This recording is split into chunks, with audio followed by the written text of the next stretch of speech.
నెలకి 50,000 నుండి 60,000 ఆదాయం రన్ టైలర్ యాప్లో ఆర్డర్ కంప్లీట్ చేసి పేమెంట్ పొందండి. ఓకే, అంటే దాంట్లో కష్టాలు లాభాలు కూడా ఉన్నాయి కదా సార్. అంటే సపోజ్ అదే సెక్రటరీని పెట్టుకుంటే వాళ్ళు మీడియేషన్ చేసేసి రెమ్యునరేషన్లు ఎక్కువ చెప్పేసి అలాంటి ప్రాబ్లమ్స్ కూడా ఉంటాయి కదా. అలా నేనేమీ చేయలేదు బ్రదర్, డైరెక్ట్గా నేనే డబ్బులు అడిగేవాడిని, నేనే డేట్స్ ఇచ్చేవాడిని. అలా జరిగాను. డబ్బులు వాళ్ళు ఇవ్వకపోతే డబ్బులు అడిగేవాడిని. ఏమంటే మీరు డబ్బులు ఇస్తున్నారు ఎందుకు ఇవ్వలేదని.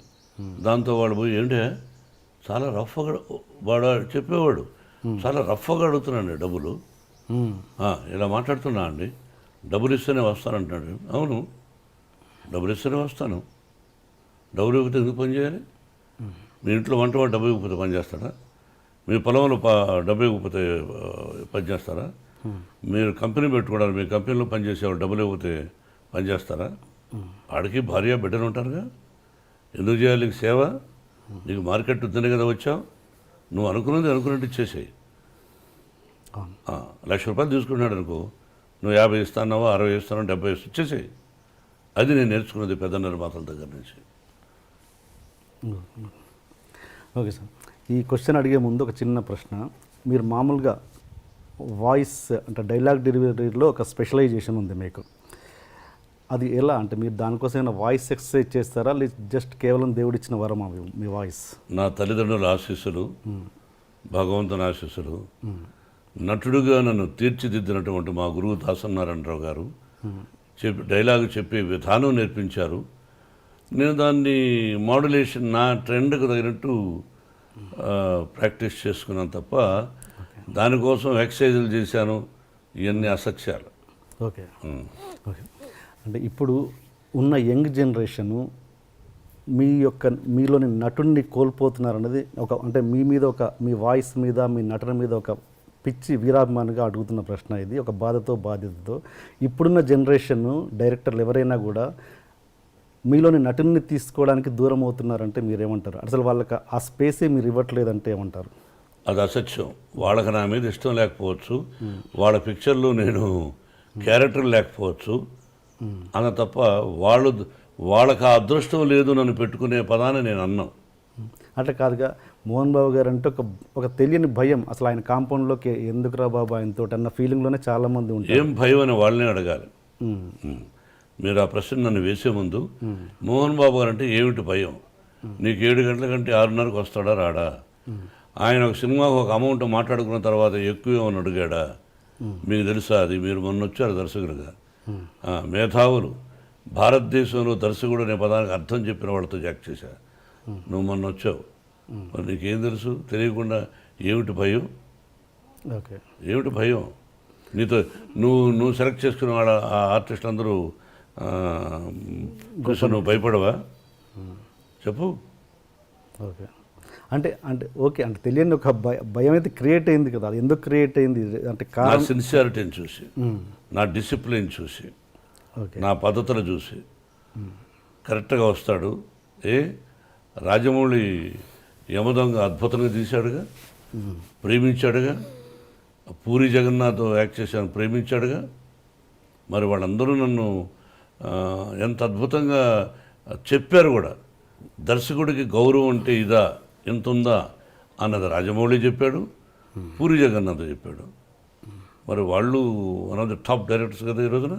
అవును, మరి ఓకే, అలాంటి అంటే ఆ టైప్ డైరెక్టర్ని పక్కన పెడితే ఇప్పుడు కొత్తగా జనరేషన్ ఒక సినిమాతో సక్సెస్ కొట్టిన వాళ్ళు కొత్త దర్శకుల గురించి మాట్లాడుతున్నాను నేను. వాళ్ళు అసలు మీ దాకా రావాలంటే కొంచెం భయపడుతున్నారండి. అంటే కొంచెం అద్భుతమైన, అంటే మీరు ఫ్రెండ్లీ అట్మాస్ఫియర్ క్రియేట్ చేస్తే మీకోసం అద్భుతమైన క్యారెక్టర్. ఫ్రెండ్లీ అట్మాస్ఫియర్ అంటే ఏంటో మీరే చెప్పండి, పిలిచి మంది వాళ్ళు చెప్పండి. అంటే ఒక భయం పోగొట్టడం అన్నది నేను అంటున్నాను. అంటే మీరు అన్నది ఏం చేయాలి మీరే చెప్పండి, సజెషన్ ఫాలో అవుతా.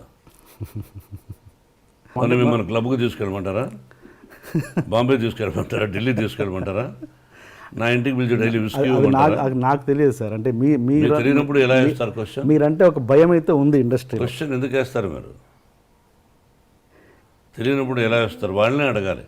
ఎవరైతే భయపడుతున్నారో ఎందుకు భయపడుతున్నారని మీరు అడగాలి. అడిగినప్పుడు he will give you answer. After that you come and ask me. Okay, అంటే అంటే నా బాధ ఏంటంటే సార్, మీకోసం అద్భుతమైన క్యారెక్టర్లు రాసేవాళ్ళు. నాకు అర్థమైంది మీ మనసులో మీరు మంచి నటులు, బయట యాక్ట్ చేస్తే బాగుండు కదా అని. అవును. అది వాళ్ళు చెప్పాలి బ్రదర్, టు బి ఫ్రాంక్. ఇది నేను సీరియస్గా మాట్లాడేది Yes, కదా, yes, yes. అవును. సరదాగా మాట్లాడుకుంటున్నాం. You are not my enemy, I'm not your enemy. అది వాళ్ళని అడగాలి. తర్వాత నా టాలెంట్ వాళ్ళకి నచ్చచ్చు, నచ్చకపోవచ్చు అనుకోవచ్చుగా. టాలెంట్ విషయంలో నచ్చపోవడం అంటే ఏముండదు సార్, కేవలం అదొకటే. ఎక్కువ నాకు తెలిసినంత వరకు సిన్సియారిటీ బ్రదర్, యా, అంతే. ఓకే. నాకు యాక్ట్ చేయడానికి అభ్యంతరం ఏముంది, కాకపోతే ఎక్కువ శాతం ఈ మధ్య నేను వద్దులే అనుకున్నా పిల్లల కోసమని. విష్ణు, మనోజ్ యాక్ట్ చేస్తున్నారు, చాలు చేసింది. కొంతకాలం విద్యానికేతన్ ఎడ్యుకేషన్ ఇన్స్టిట్యూషన్స్ పెట్టాం, దానిలో ఎక్కువ శాతం టైం గడిపి ఇక్కడ మనవడు మనవరాండ్రు చూసుకుంటూ అటు ఇటు అట్లా స్పెండ్ చేస్తున్నాను తప్ప అదే హ్యాపీనెస్. ఓకే. అందుకే సంవత్సరానికి ఒక సినిమా చాలని అనుకున్నా. ఓకే. మీరు పూరి జగన్నాథ్ గారితో చేస్తున్నప్పుడు మీ వర్క్ రిలేషన్ ఎలా ఉంది సార్? I like him. ఎక్కడ బాగుంది. ఓకే. అంటే మీరు కొంతమంది దర్శకుల విషయంలో కొంచెం హార్ష్గా బిహేవ్ చేశారన్నది ఎంతవరకు వాస్తవం? పోనీ ఒక దర్శకుడు పేరు చెప్పండి. డైరెక్టర్ సూర్యకిరణ్ని మీరు చేసుకున్నారన్నది ఎంత? ఈ రోజున సూర్యకిరణ్ ఆ విధంగా చెబితే మీకు నా యావదాస్తిని మీకు ఇచ్చేస్తా. ఓకే. యావదాస్తిని మీకు ఇచ్చేస్తా ఈ రోజుకి అతను చెప్పిన. Okay, done. రాసేస్తా ఎంటీ పేపర్ మీద. లేదా మీరేమిస్తారు, క్వశ్చన్ వేశారు మీరు, అతను కాదంటే మీరేమిస్తారు, అది కూడా కావాలి నాకు. పబ్లిక్లో ఉన్న ఒక ఒపీనియన్, పబ్లిక్లో ఇవన్నీ ఉంటాయి. పబ్లిక్ ఏం తెలుస్తుంది, పక్కింటోడికి మనం ఏమిటి తెలియదు. అమెరికాలో పక్కింట్లో ఈ ఇంటర్వ్యూ యొక్క ఉద్దేశం అది క్లియర్ చేయడం తప్పించేసి నాది కరెక్ట్ అన్న ఉద్దేశం కాదండి. ఎవరో మూర్ఖులు అనుకుంటారు ఆ విధంగా, బుర్ర పనిచేయని వాళ్ళు అనుకుంటారు. ఓకే. హీరోయిన్ కొట్టారు అని అంటారు. కొట్టానా, కేకలేసానా, ఏం వేసానన్నది అది నాకు తెలుసు. ఓకే. ఆ సెట్లో ఉన్న దర్శకుడు తెలుసు, సెట్లో ఉన్నటువంటి 100 మంది అందరికీ తెలుసు. ఎందుకు కొట్టాలి, కేకలేసాం, నో డౌట్. టైం ప్రకారం రానప్పుడు, నా దర్శకుడిని అగౌరవంగా మాట్లాడినప్పుడు, నా దృష్టిలో దర్శకుడు రథసారథి. ఎస్. సెట్లో నటుడు దర్శకుడు చెప్పినట్టు యాక్ట్ చేసామా, వెళ్ళిపోయినామా, అక్కడ నీకు అధికారం లేదు తిట్టే అధికారం దర్శకుడిని. చాలా గొప్పవాడు దర్శకుడు. అలా తిట్టినప్పుడు ఆ అమ్మాయి ఇప్పుడు చాలా సఫర్ అవుతుందండి పాపం, భోజనం కూడా లేకుండా ఆ హీరోయిన్ ఆ బిహేవియర్ వల్ల. ఓకే. అండ్ మీకు ఇన్ని ఎవరు చేసుకున్న పాపం వాళ్ళే ఇక్కడే అనుభవిస్తారు. ఎప్పుడూ కాదు, పూర్వజన్మ, ఇంకొక జన్మ, Exactly. నువ్వు కరెక్ట్గా ఇంకో జన్మలో అనుభవిస్తావు రేపిచ్చోడ. స్వర్గం నరకం ఇక్కడే చివరిలో తెలిసిపోతుంది. మనిషి జీవితం బిగినింగ్ బాగా కష్టపడాలి, చివరి దశలో ప్రశాంతంగా పోవాలి, శభాష్ అనిపించుకోవాలి.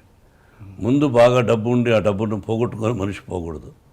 మేమంతా డబ్బు లేకుండా వచ్చాం, ఫుడ్కి కూడా కష్టపడి వచ్చాం, భగవంతుని ఆశీస్సులతో సిన్సియారిటీతో ₹4 సంపాదించాం, 10 మందికి ఎడ్యుకేషన్ ద్వారా సహాయం చేయగలుగుతున్నాం. అది ఓకే.